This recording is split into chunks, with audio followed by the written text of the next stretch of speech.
So I don't think. What was the topic again today? It was you were going to take us through how to do something. To explain how the program happens, to explain how to identify your pattern, and because it's interesting, I watched this morning the movie that's on YouTube, Renegade, the David Icke movie. I haven't seen that. I've seen it pop up. Yeah. Is it good? Oh, it's good. It's excellent. But he talks about the postage stamp and that we are raised to live on a postage stamped size reality. And that postage stamp is defined by these controller beings. Okay. And he talks about it really how we've lived that way through our adult life. But I'm going to explain why it's so easy for it to happen because of the way we're raised. Cool. So it's basically what I want to show is the getting above them. Yes, showing you the big picture of what's going on, how we are just a bunch of knee-jerk reactions. Right. Yeah, I know. It's just bizarre, isn't it? Gosh. All righty, let's do it. Okay. Hello and welcome. My name's Campbell. This is Spiral Up. Thank you for joining us. And today we are joined by Jo Gifford again, and something a bit different today. No tarot readings. What we're going to get into today, because Jo obviously does a lot of work with people and counselling and stuff. And so what we're going to get into is the patterns and the programs that control us and basically keep us running around in circles. How to identify them and how to ultimately, get over them and move forward. So welcome, Jo. Thank you so much, Campbell, for this different sort of video we're going to do. This is going to be fun. Yeah. Understanding things, having the light bulb go off in your mind as to like understanding the what's really happening on a different level is just very freeing. I can assure everybody of that. We're going to see our realities from different perspective today. Awesome. And yeah, thank you for suggesting this. We were having a chat the other day, and I don't know, something came up, and you said, "Oh, we should talk about that." And that's what we want to get into is some practical stuff, because there's so much talk going on, and raise your vibes, come from the heart, shadow work, 5D, but what does that all mean, and how do we actually do it, right? What we need is some actual practical steps to move forward. So that's what Jo's going to take us through today. Yep. Okay, so if people want to get a piece of paper and a pen, you can certainly do that or rewatch it, because there's going to be a lot of information in this, and I'll be asking some questions which will which when you answer them will start to put the pieces of the puzzle together.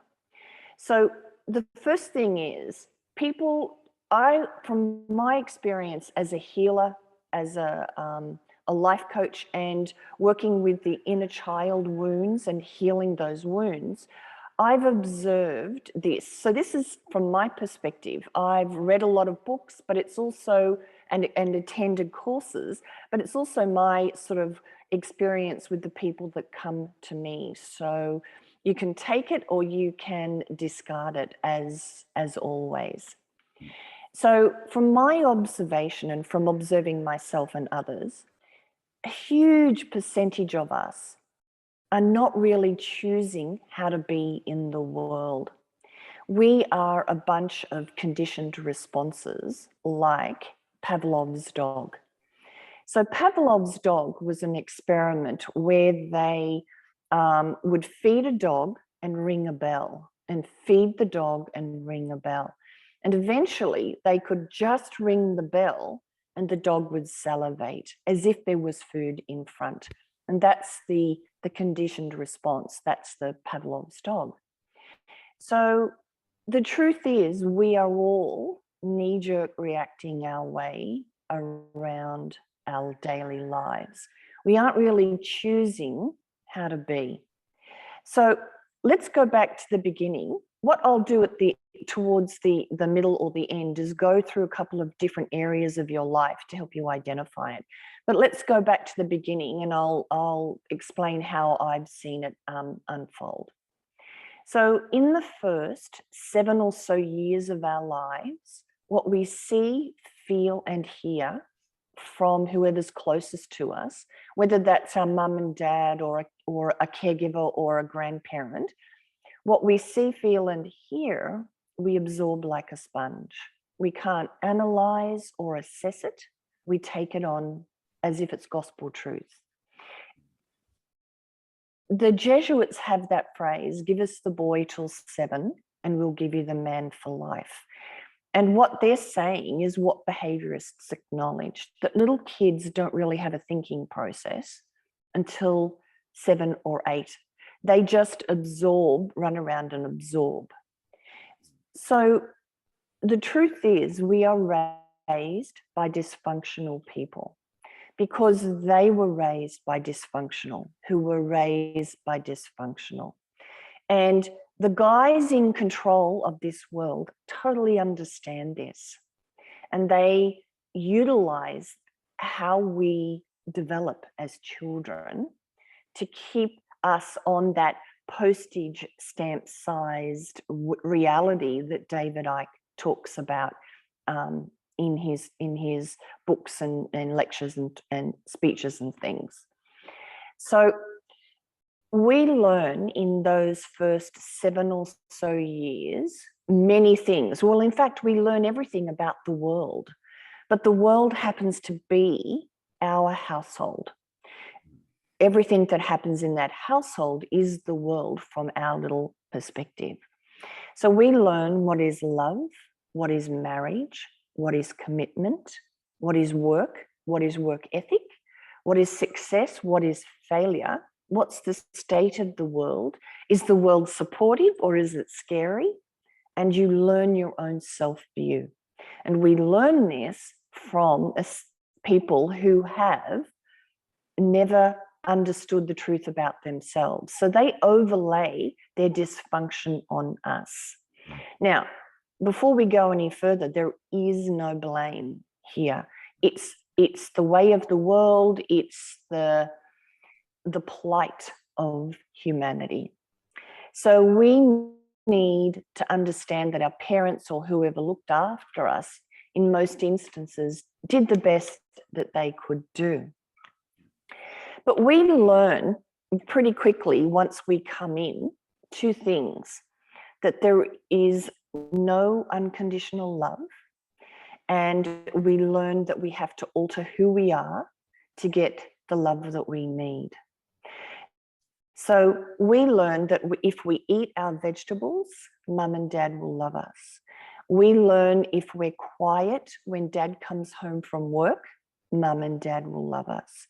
We learn that if we look after the younger siblings, mum and dad will love us. We learn that if we become mum or dad's emotional support, mum and dad will love us.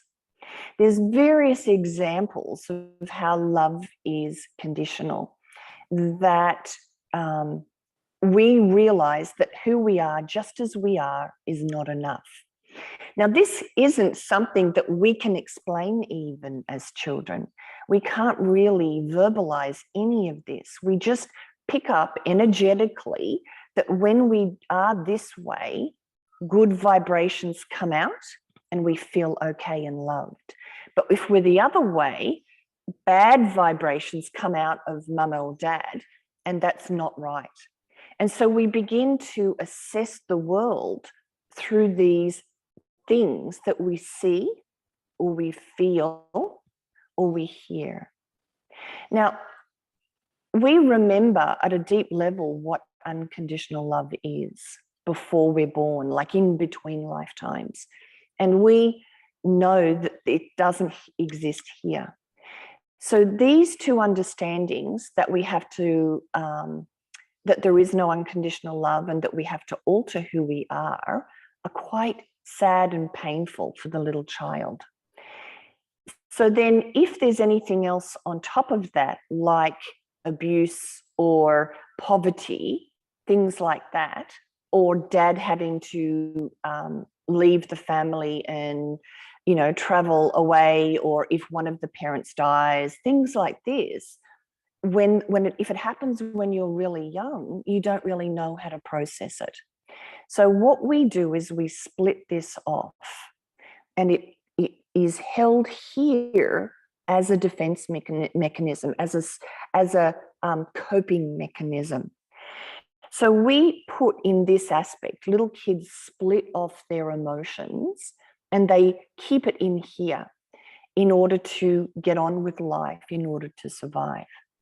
Now, here's you go to school, high school, uni, and you go out and you see a big wide world as the adult self-aware aspect of you.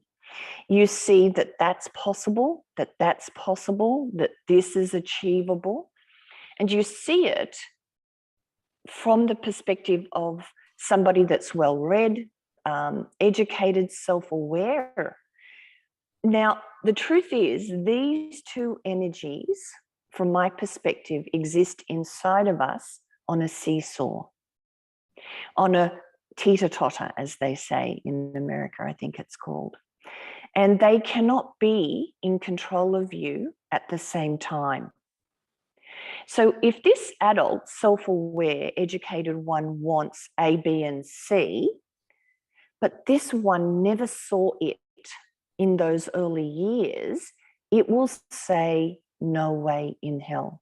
It's not going to happen. It's not possible. So this can become your saboteur. It isn't necessarily a separate aspect of you, although it can, a separate voice, a different, independent from who you are, even though it can feel like it. This is the source of your doubt, your disbelief, your hesitation, and your procrastination when going for this. So we talked about abundance in our last tarot video. And we talked about I'm not good enough, or I'm not lovable enough to have everything I want. Those beliefs are in here. This inner child, what I call the inner child or the 7-year-old, is the foundation of your personality, the foundation of your ego. And it builds up over this as you learn other things between 7 and 14 and 14 and 21. So these two are doing this all the time and cannot be in control of you. Now, we are emitting a frequency, a hum, and we magnetize to us people, places, things, times, and events according to the energy we are emitting. Now, if we were to look at the energy we are emitting in a pie chart, your adult self-aware aspect is probably only this much of what you are emitting. The bulk of the energy that you are emitting is coming from this. So it's your wounded inner child with its concepts, self-view concepts. Is the world supportive? Is that possible? Is that good? Is that bad? It's being magnetized by this little one. Yeah. So yeah. That's, sorry. And the other name for this, is your unfinished business from past lifetimes. Okay, yeah. Cool. The other name for this is what you haven't learned in other lifetimes. Mm. And this sort of ties into, we choose our lives and we choose our parents. So what we do is choose a situation that's going to give us that base self-image or program to take us through life and give us what we think, what we've come here to learn. So, yeah, it's very interesting, isn't it? That yeah, it all sort of, when you look at it in a bigger picture, it all does make sense and tie in. But Yeah, we've just got to get over this trauma, this trauma that has been instilled, for generations now. And like Joe says, that this is not about blame. Your parents went through the same thing. They were just doing their best. They're your grandparents, how far do you want to go back? That's not, it doesn't make sense. But all right, let's keep going. So we are emitting a frequency of who we are, of our base self-image. Yes. And so if you were to look at that frequency that you are emitting, like a sine wave, on that wave is all of that information. It comes from your DNA, your mum's DNA, your dad's DNA, and your early life circumstances are encoded on there too. And everybody's is different. It's like a thumbprint. Everybody's is very specific to their unfinished business. So you're right, we are magnetized to our parents because their wounded inner child stuff, their unfinished business, most closely resembles what it is you've left to heal. So one of the first things you've got to do is get out of victimization about your life. You have to say, well, this is what I still need to understand. I chose that scenario because, I and my soul, or your higher self, or your divine aspect, however you want to describe it, set this up so that you would emit a frequency and have these experiences and hope that you wake up and say, move out of victimization and go, what is this? And this is the when you hear people say everything is an illusion.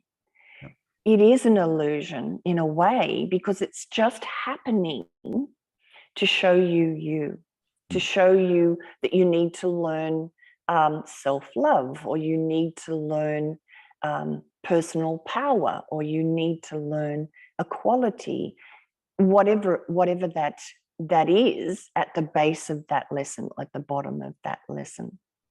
So, as I said, most people don't want to feel this. Most people, and it stays split off. Many people never know what's really in here. And yet it's having a huge effect on what's being drawn to you. And you go, but I know. So say there's a woman who is a lawyer. She has her own firm. She has a great house, a great car, but she keeps drawing to her men that treat her like a doormat. And she knows logically, I'm intelligent, I'm interesting, I'm independent, I'm great, I'm wonderful. Why can't I find this perfect partner? And it's because potentially this little one never saw that as potential as a kid, that she saw her dad treat mum without respect. Or she felt when mum had to give up her job to become a mother and never treated as an equal again within the relationship, she felt less than, and thus created that interaction between maybe her and her friends, or her and her husband. So this is having a huge influence on what we are drawing to us. Now, because it's got sadness in it, because it's got these truths in it that the child couldn't process, the child couldn't explain, the child couldn't rationalize or reason, we push it down. Now, we spend all of our lives drinking this down, or drugging it down, or working it down, or analyzing it down, sitting in our head, or gambling it, or sex, or whatever it is, TV, that stops us from ever feeling this. And yet it's still going to keep having that effect. Yeah. So this is the point of feeling all this. This is why you must feel it. And when you feel it, you get into your body and feel it. Yeah, definitely. It's almost a bit like Pandora's box, isn't it? Got to go in and open and let all that stuff out and deal with it. But understand it's not scary. The way I see it, it's more scary to stay in your box, and to not grow, because you're really restricting yourself. And with memories and what we learn as little kids, we've got to understand that. It's like Joe said, we don't have the mental faculties to reason out what things really mean. We just accept them. So if we understand that, when we look back on our past, we can understand that, hang on, maybe I got this wrong. And I think it's through, re-examining, why we do have these beliefs, that we can let them go. Which hopefully this is just something Joe will get into, but yeah, so yeah, let's you keep can. going. Now, okay, so you can go into past life regression, you could go into inner child stuff, and it does help. I have to say that it does help. But the way that your soul works, the way your creation works, is that everything that comes to you in your day-to-day life is an opportunity to heal this. It's in funny small ways you are helping to heal it if you stay aware. So I'll give you an example of how this works. You're in traffic, crawling up towards a roundabout or a traffic circle, and it's busy. There are cars going and it's taking your time, and you're being patient. Now, what they have in Australia, I don't know if they have it in other countries, but in Australia, they often have a lane that goes down and joins in to the road that you're on just before the roundabout. Now, most people who travel the road regularly know this, so they're quite patient. Now, every so often, some person will zoom down and push in.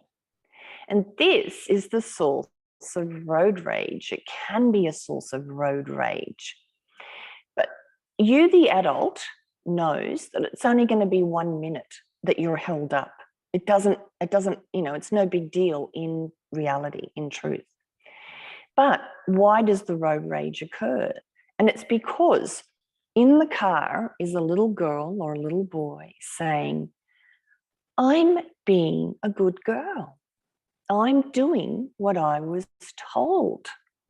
I'm being considerate. Why does that mean inconsiderate person get to what they need before I do? And what they need is to get to the destination in this example. But why do they get it when they're being mean and selfish and I'm being good? It's just not fair. Now, this is not the words you're thinking. This instant reaction is in here somewhere. And you are feeling the emotion that's connected to this incident. So this is triggering your inner child who's tried to be a good girl all of her life, tried to follow rules, tried to do what was right in order to get her needs met.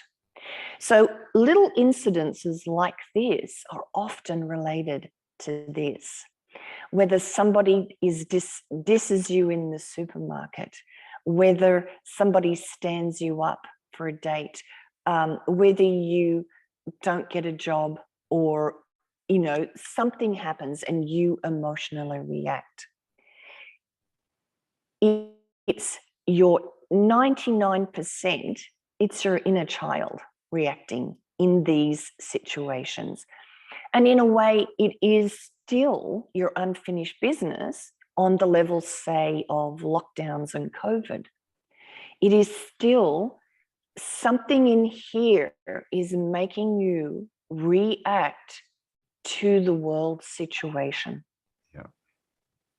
And in the moment of being pulling out and going, okay, what is this? What's at the core in here that's making me react to these major situations, as well as the small ones?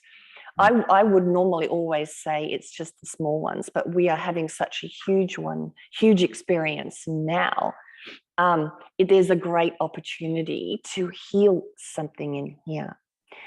So you can go to a therapist for 10 years to talk about this.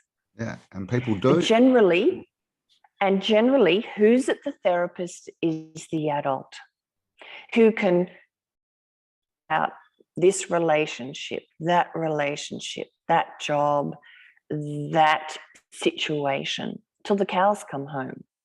Now, important to go and see somebody to talk about it, because one of the things you're doing is giving a voice to this, which often people don't because they put it aside. So it's important to do to talk, to speak, to verbalize what's going on. Yeah. But if that therapist or counselor, yes, exactly. You're heard maybe for the first time in your life, be letting it all hang out. And so that's important. But if this person doesn't do any somatic work, any work within the body, it won't be resolved or healed. So. And who is that person? Yeah.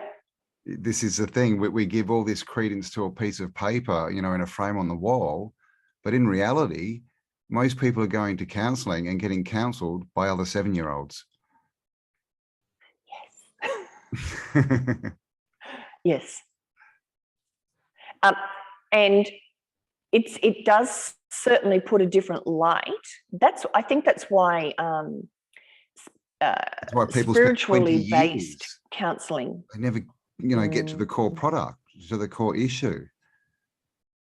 So if you're in counselling, you should really be making, progressive steps that you can see. Oh, okay, I was there 3 months ago. Now I'm here. If you're looking back and going, 10 years ago, I was in the same spot, leave your counsellor. Yeah, seek a better one. Concurrent path. Like if you still need to speak, that's great. But try and do some physical, spiritual, inner exploration to do it. Now, from my experience, most people live their lives out of their body energetically. They live in their head and they don't feel what's going on. And that's part of this splitting off. So when someone comes to me and I'm saying, well, what are you feeling? And they go, it's in my head, I know that they're out of their body. And so the first step is to get back into your body. Yeah. So just thinking of that song, Zombie. In your head, zombie, zombie. That's good, isn't it? Yeah. If you're not in your heart, you're not really being a human. That's in your body. Exactly. And this is part of what emotional intelligence is. So one of the things we need to teach children is emotional intelligence, and how we teach them to begin with is that it's okay to have an emotion. It's okay that you feel anger or feel sad, and you don't shut them up and give them, candy or whatever to make them feel better. That you sit and be present with them while they're feeling their emotion without a judgment.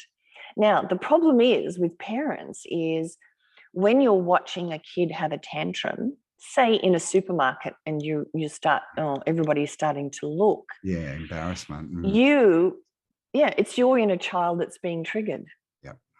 So there's 2 7-year-olds in this situation, one who's really 7 and one who's inside of you. So when you're being triggered with your child who is going through these emotions and you're feeling uncomfortable, it's an opportunity for both of you to heal. It's an opportunity for you to both sit there and breathe. And when you are breathing and feeling the emotions that you're being triggered to feel when your child is going through emotions, you are showing them without saying a word what to do. And you are helping them feel and be okay and process what they're feeling instead of them splitting off. Yep. So this is what needs to be addressed in schools.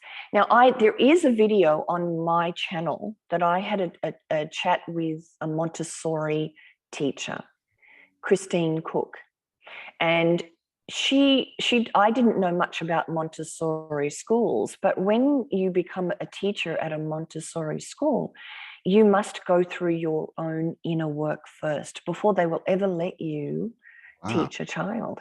Oh, there's a concept. Yeah.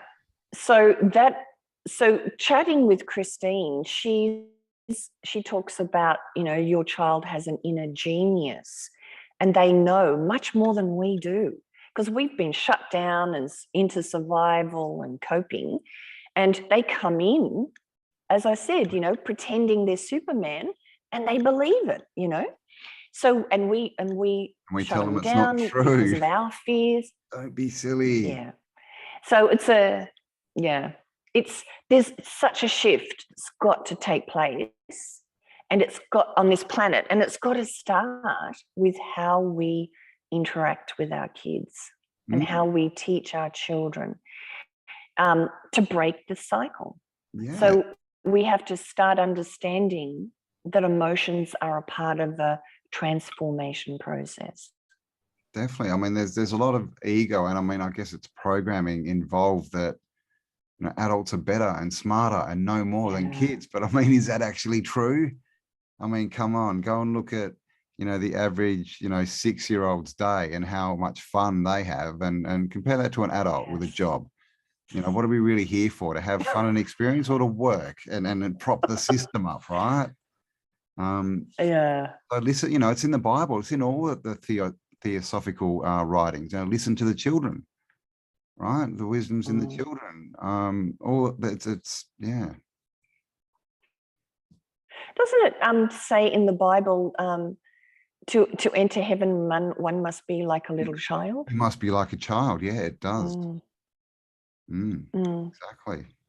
That's right. Which is out of your head, because adult is, just in our concept, right? It's all mind. It's what do you know? What's your profession? What do you do? What's your skill? How much? It's all this head stuff where we need to go to heart. And one thing someone was telling me is, if you do get stuck in your head, you can literally just use your hands and move the energy just into your heart with your hands, and just start pushing things into your heart so you can process them through your heart rather than your mind.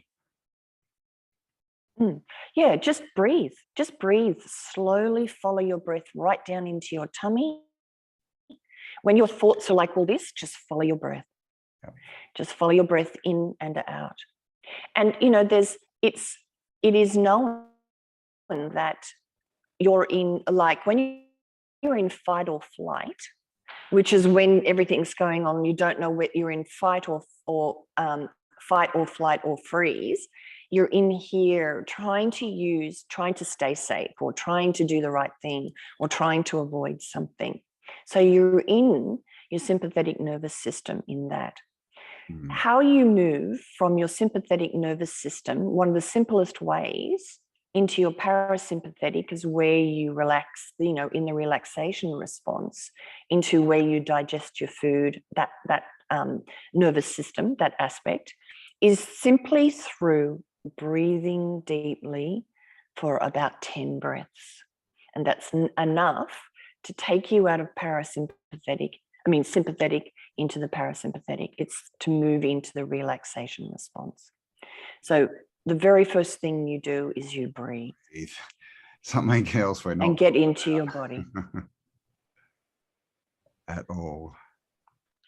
Well, most people clearly are shallow breathers. They don't want us to breathe. No. Let's not talk about it. I know. Most people are shallow breathers. Yeah. They breathe to here. It's because when you breathe fully, you start to feel what's going on in your body. Yeah. And the emotions start to come up and you start to heal. Yeah, right. I don't want to go there. Another thing that I find is people don't fully breathe all the air out of them ever. Like actually empty the lungs. Like we don't do that. And I think that's important too, because that's where, you know, whatever you want to talk about, stale energy or bad, you know, that's where you can have stuff sitting. And if we don't actually exhale it and get rid of it every now and again, and it's to do with the shallow breathing, you know, we don't breathe in fully, but we also don't breathe out fully. And breathing, of course, there's 3 steps to breathing, which people think there's 2. It's breathe in, stop, breathe out, Pause. stop, yeah, pause, breathe in, pause. Not, you know, that's what you do when you're running, but. And you're in fear. In fear, exactly. Because you're pumping the oxygen into the body to get ready to run away from the saber-toothed tiger. That's how far back this goes. Yeah, and of course, oxygen into the blood is away from the brain, right? So it's all about movement, not thinking. Yeah, that's right. It's all the energy goes here to run. Yeah. But the other reason we have problems with breathing beyond here is it reminds us of the first breath we ever took as a baby. And often it's traumatic. You can imagine this baby has been in a nice, comfortable, warm environment, dark. And all of a sudden it's squashed hard, yep, and it comes out into bright lights, into cold, and into the noise. And often they're like, you know, they used to get smacked. Yeah. And now they're wrapped in rough fabric and rubbed. And so the first, yeah, and the umbilical cord is cut often too early. So the child is not, that first breath is traumatic. And that's the other reason we only breathe to here, that subconsciously it connects us back with our birth trauma. Wow.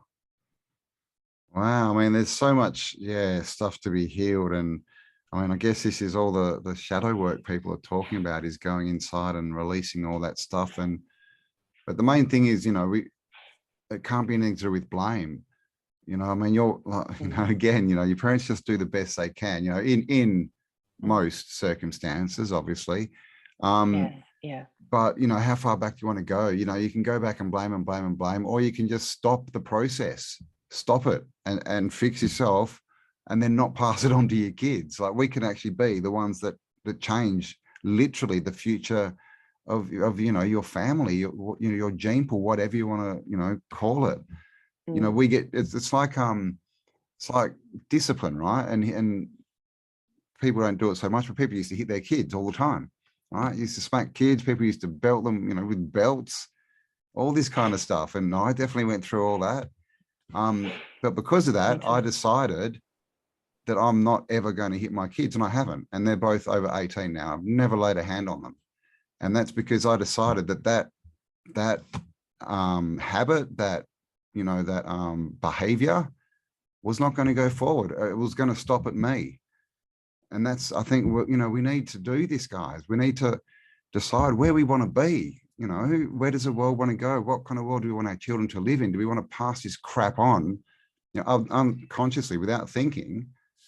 And then, you know, when it happens, comes out bad, just blame everyone? Or do we want to actually take control and go, I am the power, I can change this, so I'm going to, and then do it. And then it's done. Then you can forget about it. That's the best part, right? Cool, it's done. Yeah. Now, if people have adult children and they feel guilty about how they raised their kids, that's one thing you've just got to let go. You've got to forgive yourself if that. if you start from today and process your own stuff, so whatever you feel, if you feel guilt around your children, or you feel anger towards your in-laws, or whatever the emotions are, if you start processing the feelings, if you start breathing and getting into your body and feeling, energetically, your children will feel it. And they will begin to shift and transform too, because they have your DNA. They have your frequency signature. And remember that they chose you because what you are processing and owning, or didn't own, or whatever, it most closely resembled their unfinished business. So it's to look at this big picture. We're here to transform, we're here to grow, and take responsibility for what's inside of us. So if we've got say children who are not on a spiritual path or are not into any of this stuff, we can still have a good impact on them through example, and they will feel it. They will perceive the change in you, and you don't have to lecture them. You don't have to convince them. They will feel it when you shift and change, and it in a way gives them permission to shift and change as well. So all is not lost. If if you feel like you might not have done the best job possible, start now. Start feeling and getting in touch with what's going on in you. Yeah, and it's all just an experience, life's just a little part of the bigger reality. But this is the thing, we can only do the best with what we've got. We've all been raised, so if we didn't know things, then you can't blame yourself for that. So yeah, like Joe said, you just start moving from now. Blame is not a good emotion to get caught in. If you do feel guilt, whatever, just have a chat with your kids and say, sorry, I was raised like this. That's where it came from. Now I see things differently. Things are going to be different. Just own it. And then that literally destroys all that energy. It just vanishes, doesn't it? All that crap. When you admit things and you are willing to step into a new, reality, way of thinking, literally the past just disappears, because in reality, time doesn't exist. Once you do that, it's never existed, right? It never did exist once you decide it doesn't exist. So yeah, hope that made sense. No, it does, because when you do, if say you wanted to go back to a moment that was really tough when you were a kid, and you rewrite that in your mind's eye and change the outcome and do all of these, like make it a better situation, it does influence energetically where you are now. It's sort of, as we know, everything is happening at once. And so it can change your energetic structure by going back and imagining everything differently, because in a way you really are there. Yeah. Well, exactly. That's the other thing, right? Yeah, everything's imagined, I guess, and you can go back to the past. We can time travel, and if you change the past, then really everything from that point up to where you are should change, right? And I think this is part of what's happening. When Joe said, when you change and make new decisions, it'll affect the people around you, because you can literally, change the past and erase that crap that you don't want to take forward. And I think this is another thing we're all starting to realize is time, this whole time thing, right? It's all a bit of it's a lot of an illusion. We're definitely not reading it properly. So, all right. So we've got the inner child. So, I mean, I guess the main thing is getting to that point where you can stop yourself reacting, right? It's like getting to that point where you're like, stop, think, okay, this is a 7-year-old, okay, and then you can start to process. So any tips on getting to that point? Like how do we actually stop ourselves? Well, it's to activate what's called, or the first step is to say, okay, I'm in a program. That's okay. That's the first step. The next thing is to start activating what I call the observer. The observer is It is in a way. The observer is a road to your higher self, the observer status, the observer state. So once you understand what your program is, and we will have a look at that in a minute, once you understand it and you watch yourself begin to do it. So you see yourself knee-jerk react, you see yourself go off the handle, or you see yourself take an emotional dive.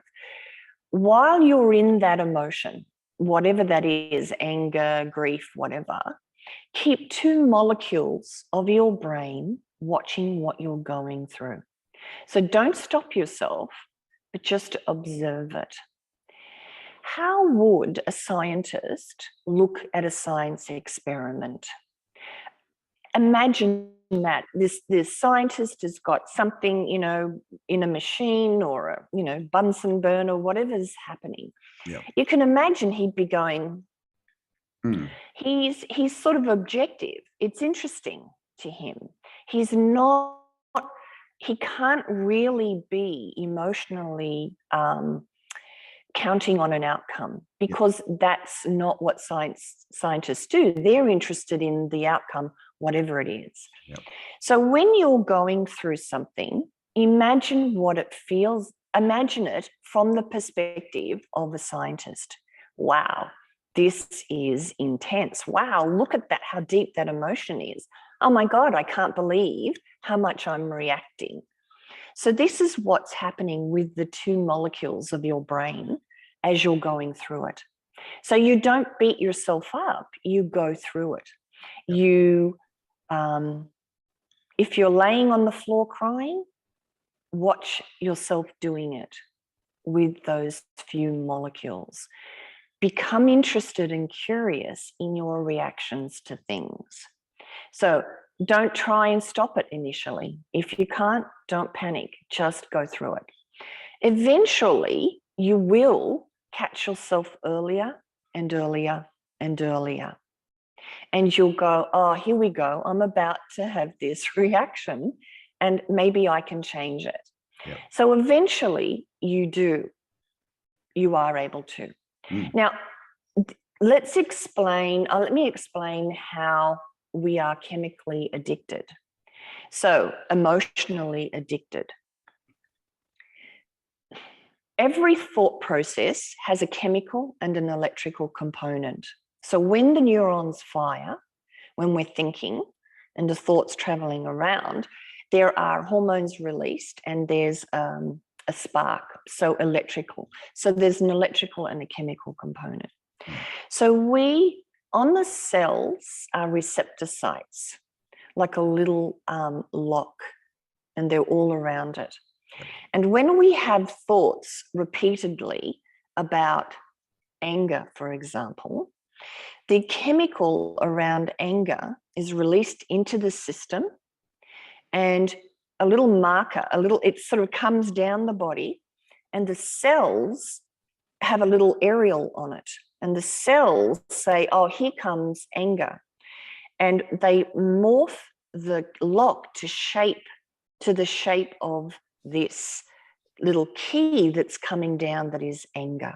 Yeah. So all the keys lock into the cells, and the cell begins to eat the chemical of anger, and it gets familiar and gets used to this.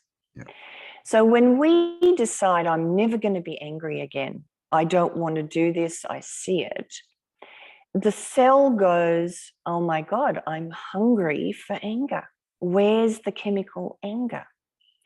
So it sends a little marker out, back up the body to your long-term memory, which is like a filing cabinet.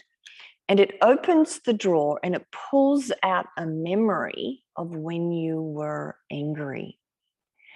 And so you remember last week when you had this argument with somebody and you got angry, and you start remembering that, and the chemical gets released and the cells are fed.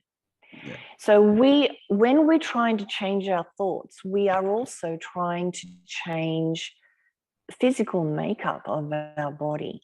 Mm. This is how it happens first.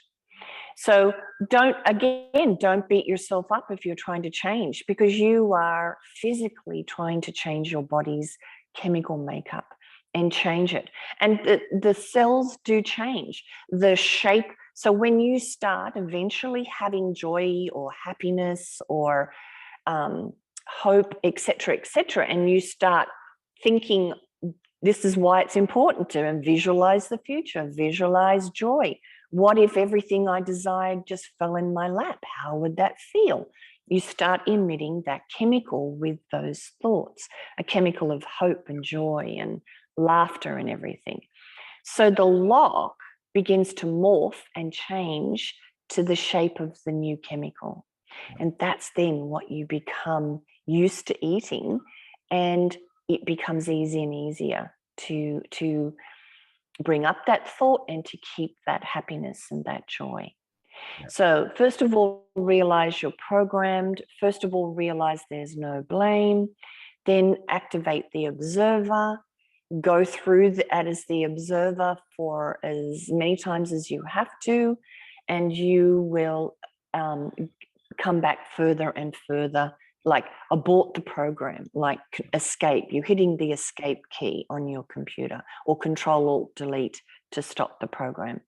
So you will eventually be able to rewrite this. Now, what happens is when you don't use, so say anger is associated in a little particular pathway within your brain, neural net pathway. When you don't fire that, when you don't stimulate that anger, the neurons atrophy, the connection atrophies. Yeah. So it will no longer fire. It will no longer be part of your thought processes when you start to become the observer and replace it with better thoughts, happier thoughts, and be kind and compassionate to yourself while you're doing this shift over process. Yeah, it's the same as the physical body, right? If you want to change it, you've got to feed it different stuff. You know, for things to change, things have to change. So yeah, this and that also explains why, you know, it's not going to happen tomorrow. You know, this is a process, because you got to understand, you know, we've spent all this time programming ourselves, you know, and our cells into a certain type of food.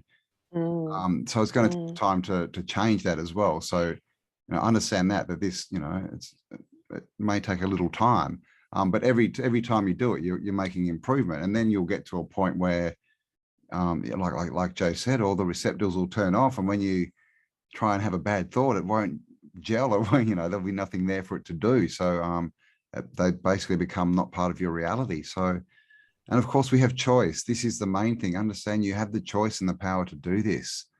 You know, life loves to tell us, you know, no, you don't. It's so hard. Everyone fails. But that's a program, and it's true if you believe it, and it's not true if you don't believe it. So it's all got to do with who we believe we are, but more importantly, who we believe we can be, I think, and trusting that we can go forward and change and become more, and understanding that we're only here and we only have all these issues because we've just taken on stuff we didn't understand. That's all it is. We just didn't understand it. It's like if you know, give a motherboard to a 6-year-old, they're not going to understand it's part of a computer, you know, because the faculties aren't there. But you give it to someone who's 20 and they'll be like, oh, that's a motherboard. I understand it. And so this is the whole thing. We're sort of, you know, we've got to just understand, yeah, we're born, we're programmed, and we've just got to get over it, really get over ourselves. Yeah. And so the observer is important. Looking at everything like a scientist is important. Now, so the analogy I give is when the sun rises in the morning and burns off the fog to reveal a clear blue sky, It's like that when you've seen and talked about it, if you need to with a therapist or a counselor or just with friends. So once you've identified it, this is the sun in a way, you drop out of the head, you drop out of the talking, and you shine your awareness on where you feel it in your body. And becoming without analysis. So you've done your analysis and then you just drop in and feel. And when you shine your awareness on where you feel it, the energy starts to shift, transmute, and dissipate like that fog. So emotion is energy in motion. Yeah. So when you're sitting in traffic, thinking about, it's not fair, in a very sort of subtle, unaware way, like it can be out here, it's our reaction. We're just feeling uncomfortable and we don't really understand where it's coming from.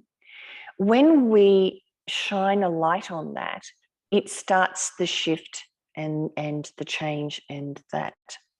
So depending on where you feel it. So here we're going to get into the nitty-gritty of the program. When you're emotionally triggered, if you can get out of your head and feel where you feel it. So generally, this is a very general thing. If it's in your tummy, it's related to fear. If it's in your solar plexus, it's related to power. If it's in your heart center, it's related to love. And if it's in your throat, it's around speaking the truth or being heard. So when someone says, I can't feel it in my body, it's in my head, I know they're not feeling it, they're not fully embodying, they're out here still. So if when you're emotionally triggered and you're feeling it in your head, means you're out, and you have to start breathing and doing a bit of a grounding process, get back into your body and then ask.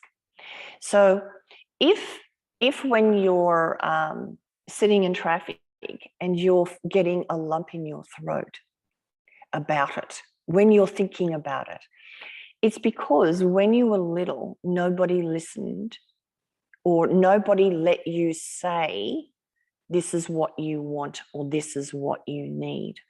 Nobody listened to you. You were voiceless. You weren't able to express what you needed. If you're sitting in traffic and it's in your heart, your being a good girl is related to being loved and being lovable. So for this person, if you did that, you'd get into trouble and not be loved on a very deep level. Now, this is really a simplification. It's actually there's a lot more to discuss about each one. If you feel it in your solar plexus, you were powerless to get your needs met. You felt powerless. You felt unable to achieve what you wanted. Whereas here, you can't even say what you want. Nobody will hear you or listen to you. If it's in your stomach, if you did what that car driver did, which was go down the side and ignore everyone else, you might have gotten smacked. So there's a fear around doing that. So depending on where you feel it in your body, that gives you sort of a clue as to what the program is. Nice. When you drop in and feel it, wherever it is, let go of the analysis, you start the energy to shift and release. What keeps it anchored in your system is when it stays out here, or when you stay in here. So the observer, the scientist perspective, and the dropping in and feeling it and letting go of the analysis is the next step of shifting that energy. So when you do this, you are morphing and changing and alchemizing and transmuting the energy that you are emitting simply by feeling it. You're changing your energy. by feeling the emotion, because the emotion, at the core of the emotion, is the energy. It's energy. That's encoded in here. Exactly. Okay. Yeah. Good. I did have something to say, but I forgot what it was. So yeah, it's hard to know when to do this break because it's just so much information. You know, maybe if people have questions, they can leave them and we'll maybe answer them, or I can answer them later on. Definitely. It's a big topic. It's a big topic. Yeah, if you want a part 2, or if you've got any questions, definitely leave them down below. And of course, as always, we'll leave Joe's details. So if you want a bit more of a personal counsel session, or whatever, is that what we call it? Yeah, the details are below, so you can contact Joe. I don't know what you call it. Bit of a chat, let's call it that. Well, I actually... It's in a safe space, because that's what we, you know, a lot of people, you know, it's like the emotional thing. We've been programmed that we're not even supposed to go there, right? You're not supposed to get emotional, especially men. You're not supposed to bring this stuff up. So a big part is finding a space where you can do that safely. And it may be with someone like Joe. It may be you maybe have to go walk an hour in the bush, you know. So there's no whatever it is, just do it and get rid of it, and then move forward. Don't stay there. Just get out, and then you can start to move forward. Yeah. Yep. And on one of my links is a workbook which takes you through a couple of different processes to get in touch with what's happening in your body and then to release it. Awesome. So these are the processes I take my clients through. So it's in one of the links. We'll leave that below as well. Okay. Yeah. The one on that Linktree link. Okay, so what's next? All right, so let's so if you've got a piece of paper, if people have paper or whatever, and we'll look back. I'm going to look at 3 areas of your life. I'm going to look at your relationship, your love relationship. I'm going to look at your work, and I'm going to look at your friendships. So how I would normally do this is, what is in your current relationship, what's the hiccup? What's the biggest trip up in the relationship? Or if you're not in one, why did your last relationship break up?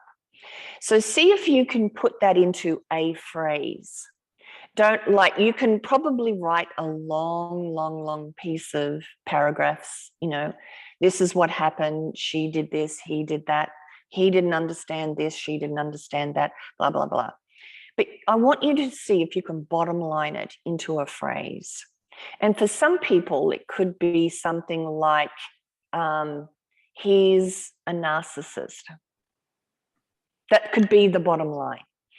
The bottom line could also be, I came way down on her priority list. I wasn't in her higher priorities. So you can find the phrase. So if you find the phrase with which is the hiccup in your current relationship, or why the last one did. Now, what I need you to do is, you've just described it from the adult. To really get to the core of this, I want you to say it from the perspectives of as if you were a little kid going through it. Find that phrase. And when you say this phrase, so when you're saying that phrase from here, you're in your head generally. He's a narcissist, or I'm way down. When you say it from here, nobody loves me, you will generally have an emotional response in your body. You will have a tightening, or you feel a lump in your throat. You know you've got it then. That's what you've got to find. You've got to find the phrase from that inner child, that 7-year-old's perspective. And that makes you have that reaction in your body. Now, you could then go back to your last relationship. What was the problem in the last relationship? Why did that break up? Can you just find the phrase from here? And then can you find it from here? What I have seen is the same phrase can pretty much apply in every relationship. Because this is the pattern of love.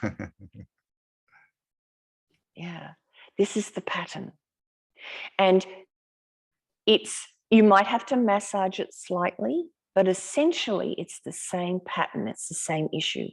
And you will find the roots of that issue in the first 7 years of your life, what you saw, felt, and heard with regard to your mum and dad. It's how you are, the dog is crying to get out. Millie. Don't tell me your other one's called Vanilli. Or... No, it's Panda is Millie the other Vanilli. dog. What do you want? This is Millie. Hello, darling. Otherwise, we're going to have to stop the video. So I either stop it or we do this. So I've just called her over. Sorry, shush. Okay, so this has its roots in your childhood, and essentially this is your unfinished business. This is an issue. So say nobody loves me, or I'm not good enough, or whatever it is, that's an issue you've been trying to resolve for a couple of different lifetimes, because it isn't true. You are worthy. Oh gosh, I wondered when the light language was going to pop up.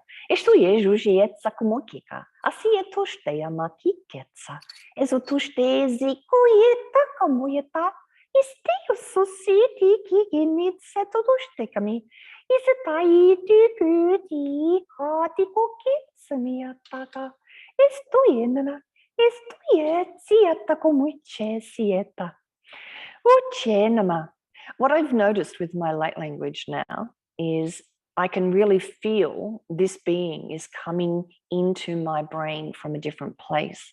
And it's up here at the back of the crown. It wasn't that way. It hasn't been that way. This is a new development for me in the last couple of weeks, actually. So it's up here. I can feel the energy coming in, which I hadn't felt before. Wow. Like the observer. Yeah, so just which is what we all need to sort of become more, is more of the observer of our lives. And I guess it's that phrase, be in the world but not of the world. So we're here and we're going through experience, but we can rise above, get the helicopter view and have a look down and go, oh, okay, that's what's going on, rather than being perpetually involved in the drama. Yeah, and start feeling energy. Start feeling how you feel. That's how you develop into these other things that you talk about through your clairvoyance, your clairaudience, and things like that. It's because you become aware of the energy flow in your own body. You become aware of how you feel, how this makes you feel, and the flow, the ebb and flow of life. So this issue is your unfinished business. Now, if you were to think about your work, current work, what is the hiccup or the hitch in your current job?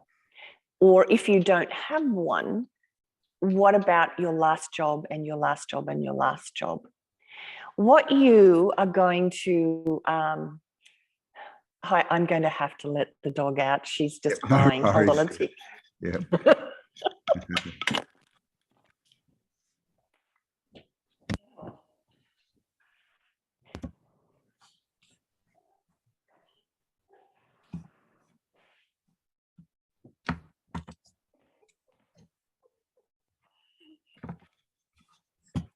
That's so funny. Okay, so with regard to your work, or maybe lack of work, or whatever you think, what's the phrase about your work?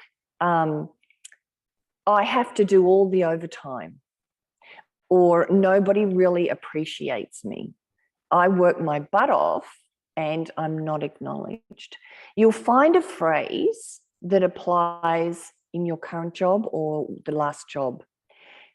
If you, again, look at every job you've had, the same phrase can apply. Now, this is not 100% for everybody, but it is really common. Yeah. The same phrase applies, and you will find that it has its roots in those early years, because you learn, amongst everything else, what is love, what is marriage, what is commitment, what is work ethic.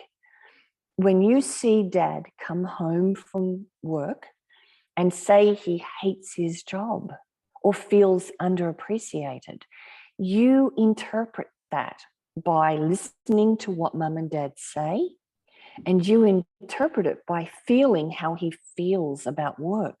So you connect two neural net clusters in your brain, work and what you think about it. So when you think of the color yellow, what's your first thought? You might think daffodil, you might think sun. But yellow and sun, or yellow and daffodil, are linked in your brain. So that's the associative memory that's been set up physiologically in your brain. The same thing happens for work. Work hard, work 7 days a week, work entrepreneur, work for the man. Like you'll have, what's that? Sucks. Work sucks. Yeah, exactly. So you will find the same phrase. Now, again, you can say it from here, but what I want you to do is to say it from what your little kid would say it. It's not fair. Whatever it is, you will feel it. Yeah. You will feel it. And it has its roots. Now, think about your friendships. What do you do over and over again with your friends? You might be the one that helps everybody move. You might be the one that listens to everybody's problems. There will be something that you're doing over and over again with most friends that you have. Again, describe it from here and then describe it from the inner child. Now, what also is interesting is the same phrase can apply in your love life, in your work, and in your friendships. Which is good, because then you've only got one thing to deal with, one major thing. Exactly. So this is how you start putting together the pieces of the puzzle. How this little one describes it is essentially, because it has an emotional content and it triggers you to feel something, in the core of that emotion is the energy of that issue that you are emitting. Now, there's also a video on my channel called the Mechanism of Mirroring. And what it's saying is, so say this is your partner, and your current partner or your last partner. You've got an energy exchange. Remember, we've talked about the Celestine prophecy before. So you have this energy interaction going on between you and your partner. And you have been drawn together, magnetized together, and you chose to be together on a soul level to trigger each other so that you would feel an emotion that would then make you wake up, hopefully, in this situation and make a different choice. So your partner does something to you, or says something to you, or sends energy to you, and you pick up on it consciously and subconsciously. And then you react and send it back to them. Then they feel it consciously and subconsciously and sends it back to you. So we're doing this all the time. It's how, what your soul is hoping for and their soul is hoping for is you wake up. Either one or both of you wakes up. So when you are in conflict with your partner, when you go, okay, here comes the program. I've identified, this person is making me feel I'm not lovable, or I'm not good enough, or I have, no value, whatever the phrase is, you go, okay, here it comes. So, at certain points, you're going to keep doing it. Just watch yourself doing it and watch this going back. But as soon as you can, go away and let them go for the moment and feel how you feel about what's going on. When you breathe it and you process it and you own it without being a victim, you come back to the relationship like that, higher, because you've morphed and released heavier, dense energy, which is related to victimization or anger or whatever this is triggering in you. When you release it and process it and release it and feel it, you come back to the relationship like this. So two things can happen at this point. You then give this person permission, in a funny way, to rise and meet you here on a higher frequency. And you continue to trigger each other, but in different ways. And I mean, this is good as well. It's not all bad stuff. There's a combination.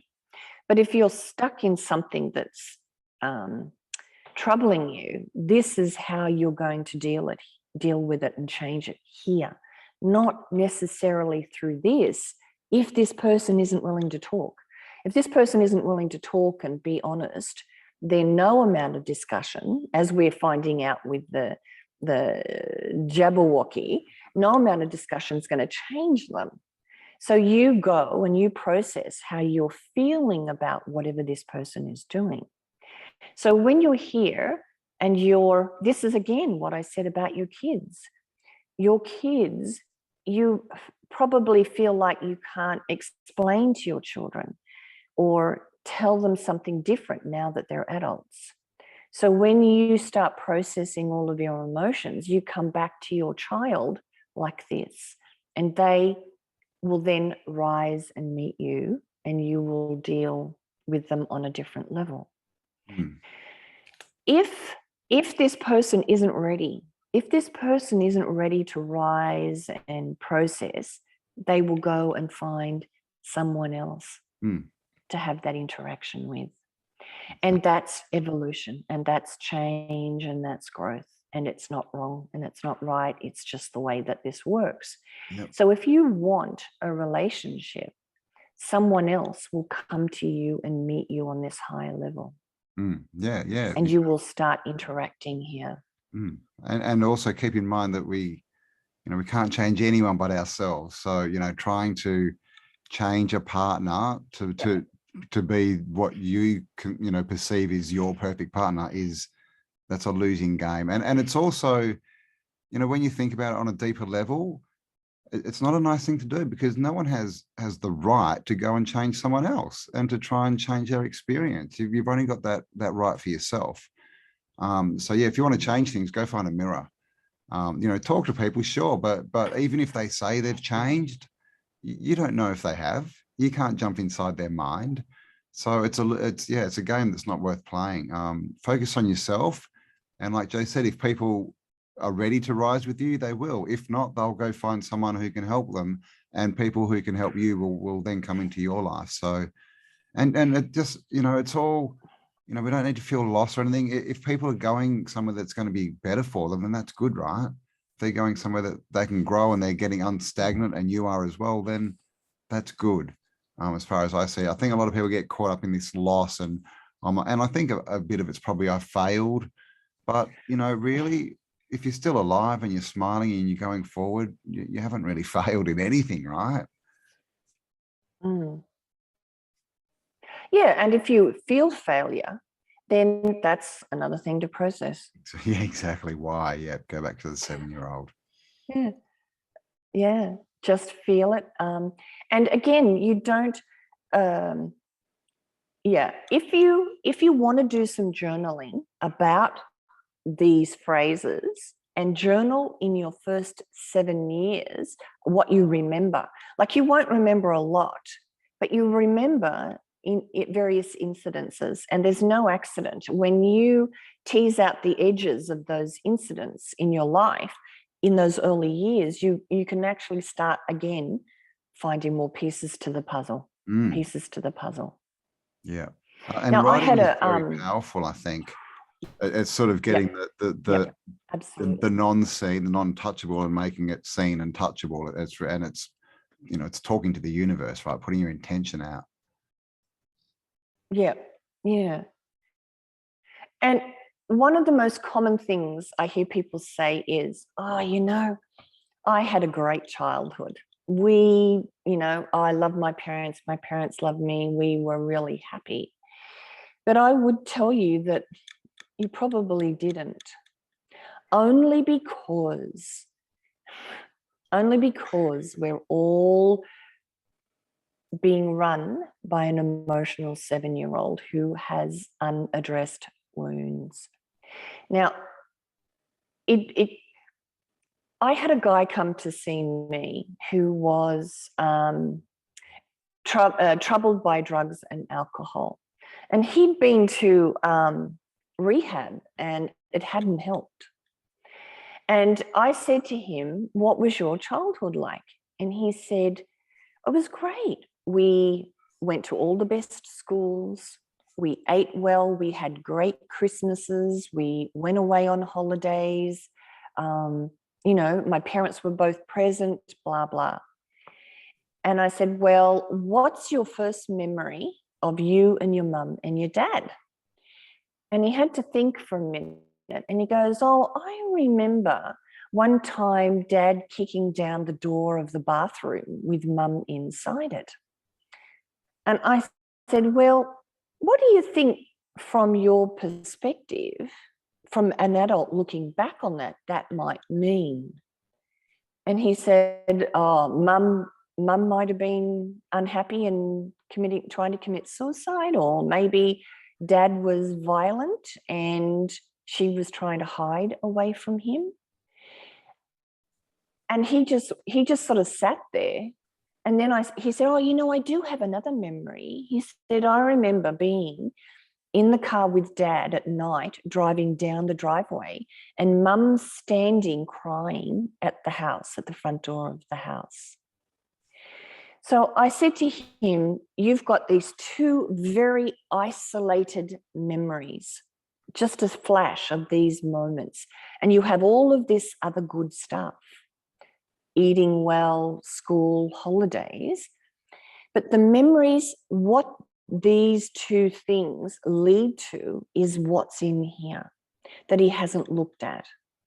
And this is what's influencing. This is what's the drug and alcohol we're trying to not feel.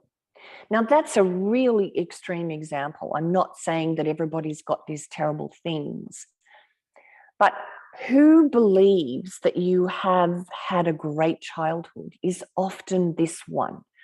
And what we do is we say, look, my mum and dad did the best they could. They were struggling. Dad couldn't find work. And you can, mum had a terrible childhood. She didn't know any better. And that is the truth. Yeah. But if you were going to heal the energy you are emitting, you have to get in here and see how the little kid really felt. And didn't want to acknowledge because it was too difficult or too scary to cope with. And in order to survive, it gets shut away in here, and you go on and you rationalize and reason why it's okay that your parents did what they did or didn't do what they did. But that's doing that from here. Yeah. You have to keep coming back and looking at this. Yeah, which is a fine line, isn't it, of not blaming, parents, because obviously, everyone's had their own experiences, and also allowing yourself to, to feel whatever emotions, to get pissed off, to say that was wrong, I didn't like it, it wasn't good. But yeah, so it's a fine thing. Definitely go there, but then understand that, your parents were just running a program too. So it's actually, the creator that's doing it all, really. And well, ultimately it's yourself, really, isn't it? It's yourself that's setting up all these experiences. So again, right, you want to blame someone, go find a mirror. It's all you. Sorry guys, it's all you. Yeah. And look, this all might be bringing up stuff for people, like talking this sort of raw about what was actually happening in your childhood. But if it's bringing up stuff, it needs to be brought up. So go and see somebody, go and get some help, go and talk to a friend, and know that when we are afraid to feel the fear or feel stuff, it's often the little child that's afraid to feel it. And that when we as the adult with the, what's the word? Awareness that we have and the support that we have, when the dog's crying. Your dog, yeah, I thought I could hear it. No worries, I'll edit. See, this is what you have to go through. You're going to have to do a couple of cuts here. Hang on, let me go and let her back in. You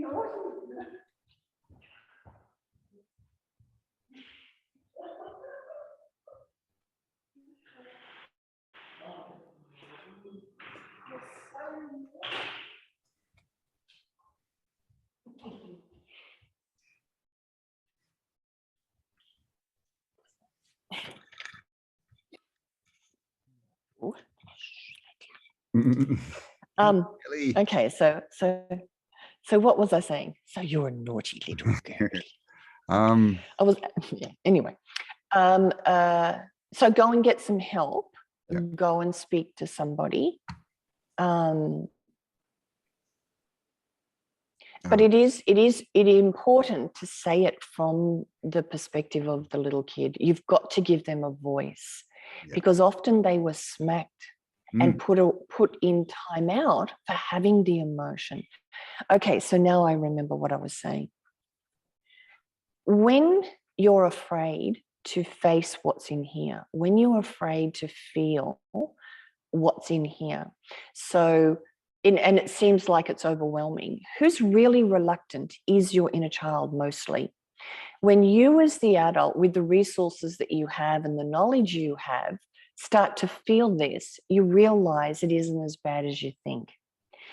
It's the inner child's fear that keeps it at a distance, and that sometimes is blown out of proportion because of its inability, the child's inability to process the emotion, or to even know how to explain it. Sometimes they're just feeling these things that they don't know how to deal with. So when you start to feel it, you might go, I shouldn't do that. But when you do start to feel it, there's a great sense of relief, and you are, in a way, reparenting your inner child. You're reparenting them by allowing them to feel emotions that they may have gotten into trouble for feeling before. So when you embrace it and breathe into it and feel it, you are helping the child feel it, and you are helping validate the child's experiences. So ultimately, what happens is the more you start feeling and breathing and understanding, this grows up and meets you here. And this is where you start to create from. Because when I talked about that pie chart, and this being your adult aware self and the bulk of it being the inner child, this in essence means that you've only got this much energy to create what you want, because the rest of your energy is used against you this. Pretty much subconsciously. Yeah, it's all being, yeah. So this is why people can work so hard at a business, and like, why doesn't it ever work? Because they're the 15% working, but the 85% is saying money's hard, you'll never make money, you'll always be poor. And yeah. And it's holding this away. It's suppressing this, repressing it. All your energy is going into not feeling this. So when you start to feel it and own it and journal about it and talk about it, you start shifting, and this little one will grow up, and that will no longer be separated out. It'll be one whole unit. Until you start to rise higher and higher, and you start to pull it energy from your higher self and from the universe. But until we get to that point, we're just using the energy that we've got. And that's when we do this, we then can access all of our energy. Then we can start using the ether and manifesting, properly from what we want from a perspective, rather than manifesting what we don't want, which most of us seem to be doing most of the time. But this is the reason, is we're literally battling ourselves. We're battling who we were, and unless we go and address that and change it, we're just going to be fighting the whole time. And of course, when we're fighting, we're in fight or flight, we're breathing, we're stressed, and it all goes on top of each other to pretty much put us somewhere where we don't want to be. So I guess the choice is to keep doing what you're doing and to spend the rest of your life being somewhere you don't want to be, or to be somewhere you don't want to be for a short time and get uncomfortable and process your stuff and then move somewhere so that you can live the life where you are, where you want to be. Because this, I think it's a lot of reason people don't, sort of broach this is it feels so uncomfortable and so hard and bad and all this kind of stuff. But really, when you think about it, it's not going to take that long. It's the choice of that little bit or the rest of your life, really, is what we're talking about. Yeah.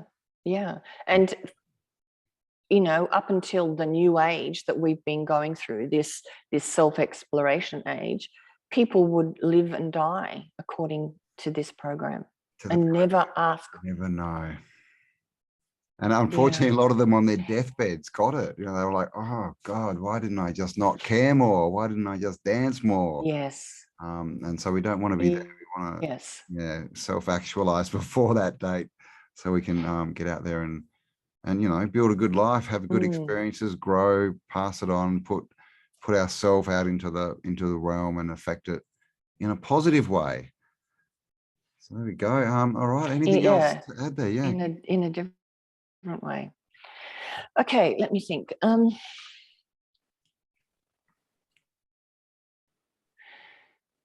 Have I said to you told you that story about the in one of our other videos about the husband and wife who are on their way to work and the husband decides to take the child to school? Have I said that to you? I'm going to repeat it again. Tell us anyway, yeah. Because most people think they're not programmed, or, I'm an independent thinker. Okay, so I'll see if I can tell this story correctly. Okay, so it's morning and there's a husband and a wife and a child, and the husband volunteers to take the boy to school, and so the wife can go to work.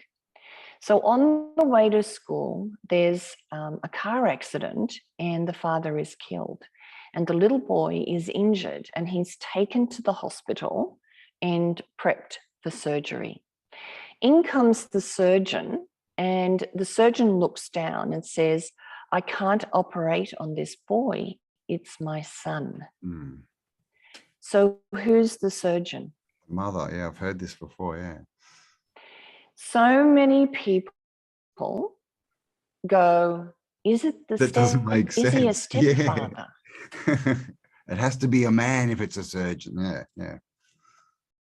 Well, what I've asked this is one of the things that I ask a lot of my clients, and I've had so many people sit there going, and they're really shocked to realize that their immediate thought is surgeon equals male. But the truth is, we've all got these associations that we don't quite understand or have shone a light on. So this is the point of the self-reflection. Why do you think being an entrepreneur is good and has a good vibration or a good feel to it, and you feel that working 9 to 5 is not good or is bad? Or why do you think a university education is good and working on the land is bad? We'll have these things in lots of different layers and levels within us. And so it's to look at what we think is why we live the way that we do. Why do we perceive things? And when you look at it in a funny way on a superficial level, like entrepreneur working for a salary or a paycheck, when you start looking at that level and you then move into the deeper stuff, it's there that you find the real clues. You know, about, you know, so this is how you first do it on the superficial stuff. You know, as I said, university education as to being a farmer. When you start looking at your concepts, and you may keep them, I'm not telling you to throw everything away, but at least ask, at least identify why you believe this, who told you, and then either keep it or abandon it. And then how do you feel if you were going to abandon it? If you can let go of a certain concept as being good or bad, or if you can't because it makes you feel guilty or makes you hesitant or whatever, that's another clue to a part of the program. So once you do this superficial stuff, you start looking deeper. That it's, you know, I can't not give. I have to give to other people or else I'm not valuable. You'll find deeper and deeper layers to this program. Definitely. The glass onion, looking through the different layers. Yep. Awesome. All righty. Well, here we go. So lots of information there, guys. Like Joe said, she's got a workbook. We'll leave all the links. There'll be a link that just says Joe's links. Go into that and you'll find the workbook. You'll find where to contact her, all this kind of stuff. More editing. So if that, so if that, is attractive to you, go check out Joe's links. We'll also put some the links for the videos that were mentioned as well, so you can check those out. Yes. And if you want us to, you know, have another discussion on this, if you've got any questions, definitely leave them down below, because, you know, like I said at the start, I really want to get into practical things people can do. There's so much talk and blah, blah, blah, but people still seem to be like, how do I do this? So that's definitely what I want to get onto. So let us know what's come up, you know, what you felt. Have you been through this? Have you discovered stuff about yourself? Because remember, when you're writing down comments as well, it's not just for us. Everyone reads the comments, and so you don't know who you're going to affect, who's going to read your comment and go, oh wow, that's, you know, mind blown. So definitely, whatever you're feeling is right, you know, leave us a comment and a like as well. Of course, go across, subscribe to Joe, give her a like, share these videos around, all that good stuff. And yes, this has been a lot of information. So yeah, there's going to be questions, and I hope I covered it. I hope I was logically moving through it all. Anyway, I no, I think hope you did well. Been sort of a few light bulbs. Exactly, but like we said, if there's anything that doesn't, you know, you haven't quite understood, just leave us a comment or a question, and we'll definitely get onto it. So there you go. So thank you, Joe. That was really good. Bit longer, but like we said, a lot of information. So you may want to watch this again with a pad and paper, because it is good practical stuff that will, you know, really make some changes. And of course, Joe will be back on Friday with a tarot reading, which I'll share, and then back next Monday with the reading coming up to Christmas. Can you believe it? We're like 2 weeks away from Christmas Day, 3 weeks away from 2022. How did that happen? Oh my God. It's like we keep telling you, right? Time doesn't exist. If it did, how could we be here? Doesn't make sense. All righty, guys. So thanks for spending some time with us. Keep the vibes high. Remember, if there's any, you know, stuff that's bothering you, put your focus on, you know, how you can fix it. Go to the 7-year-old, see what's really there and get rid of it. And then that way we can move on, rather than just, you know, going around in circles and focusing on what stops us getting what we want. You know, we've really got to move forward now. Energy's rising and you don't want to get left behind. You won't get left behind. No, you won't. Watching this, no, you can be safe. All righty, guys. Right. So yes, so awesome. Remember, you are a piece of the puzzle, and of course, look inside yourself, guys, because there is greatness in there. Thank you, Joe. And we'll be back to chat again with you guys on Monday. And yes, have an awesome time. And we'll talk to you all on the next upload. Bye for now. Bye. Bye.